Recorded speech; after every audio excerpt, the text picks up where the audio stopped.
दोस्तों नमस्कार, मैं आईपी गुप्ता। सबसे पहले मैं विजयदशमी दुर्गा पूजा की बधाई देता हूँ, शुभकामनाएं पेश करता हूँ और कामना करता हूँ कि माँ का आशीर्वाद आपके घरों में पहुँचे और उस आशीर्वाद के साथ सुख, समृद्धि, शांति भी आपके घरों तक पहुँचे। हम सब मिलकर दुर्गा पूजा के इस अवसर पे एकता का परिचय, शांति का परिचय देने का प्रयास करें। मेले में जाएं और जब विसर्जन हो तो शांति से माँ दुर्गे के उनके गंतव्य तक पहुंचाने का काम करें। दोस्तों 10 अक्टूबर को मैं Mumbai international airport, Chhatrapati Shivaji international airport के वेटिंग लॉन्ज में था। लगभग 2 घंटा पहले मैं पहुंच गया था। सिर्फ इसलिए कि न्यूज़पेपर में, टीवी चैनलों में ये चल रहा था कि चेन्नई और मुंबई एयरपोर्ट पे अफरा तफरी है, लोगों की फ़्लाइटें छूट रही है, बहुत भीड़ है। तो मैं 2 घंटा पहले चला गया था। जब वेटिंग लॉन्ज में पहुंचा तो मैंने देखा कि मेरे तरह 3-4 लोग और होंगे। पूरा एयरपोर्ट अभी खाली था, लॉन्ज, वेटिंग लॉन्ज। तो मैं कोने में एक सीट पकड़ कर बैठ गया और मेरी नज़र टीवी पे चल रही अमित शाह जी का एक इंटरव्यू पे गया। राज्यसभा टीवी पे उनका इंटरव्यू था। जाने माने देश के प्रसिद्ध पत्रकार प्रदीप सिंह जी उनका इंटरव्यू ले रहे थे।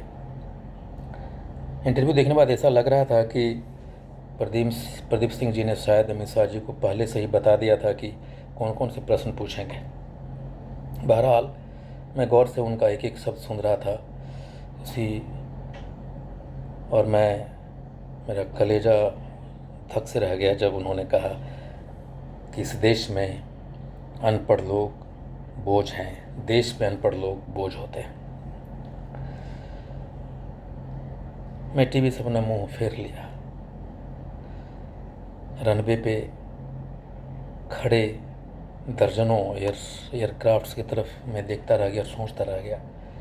मैं सोचने लगा, अतीत में चला गया कि मेरे दादा स्वर्गीय जानकी तांती जी अनपढ़ थे, पढ़ना लिखना नहीं जानते थे।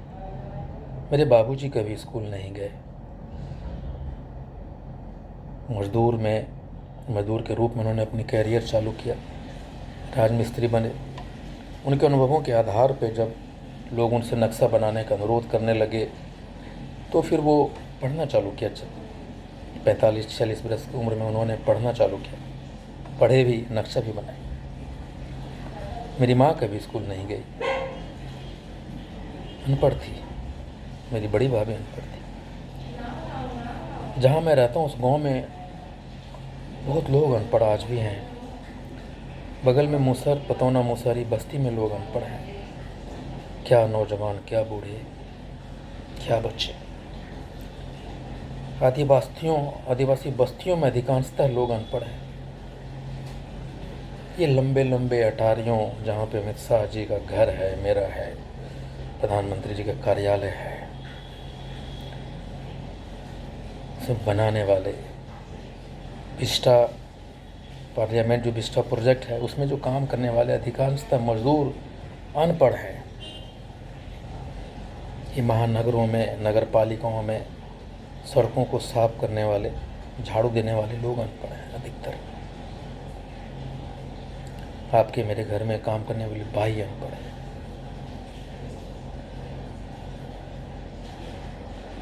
तो क्या वो बोझ हैं देश पे? जिस इंक्लूसिव ग्रोथ की, इकोनॉमिक ग्रोथ की बात करते हैं, तो क्या है उसमें इन अनपढ़ों का कोई योगदान नहीं? ये बड़े बड़ी फैक्ट्रियाँ में काम करने वाले मजदूर लोग अधिकांशतः अनपढ़ हैं, तो क्या उनका कोई योगदान नहीं है? क्या वो बोझ हैं?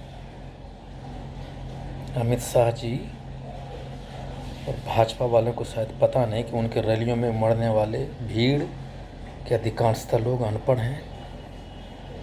उनको ट्रकों में, बसों में, ट्रेनों में ठूस कर लाते हैं, उनको पता भी नहीं कि कहाँ जा रहे हैं, वो भी अनपढ़ है।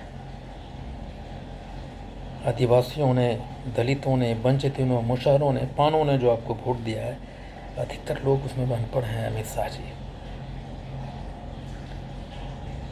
इस देश के निर्माण में हम अनपढ़ मजदूरों का एक बड़ा योगदान है, और उन मजदूरों के बिना आप इंक्लूसिव ग्रोथ की परिकल्पना नहीं करें। आप हम अनपढ़ हैं, तो आपने हमारे गाल पे तमाचा मारने की कोशिश की, हमें बोझ बता दिया। हम अनपढ़ लोग इस बात को भूलेंगे नहीं, हम बोझ नहीं हैं, हम देश के निर्माण में खड़े हैं। हम नहीं तो देश में या आपके चलने वाली फैक्ट्रियाँ, महानगरों की सड़कें चकाचक आपके घरों की इमारतें नहीं बनेगी। आपने शिक्षा के बजट में कटौती की है, क्यों? आपने हम गरीबों को अनपढ़ कह के हमारे गाल पे एक तमाचा मारा है अमित शाह जी, और ये तमाचे की गूंज आपको सुनाई देगी। बहुत बहुत धन्यवाद।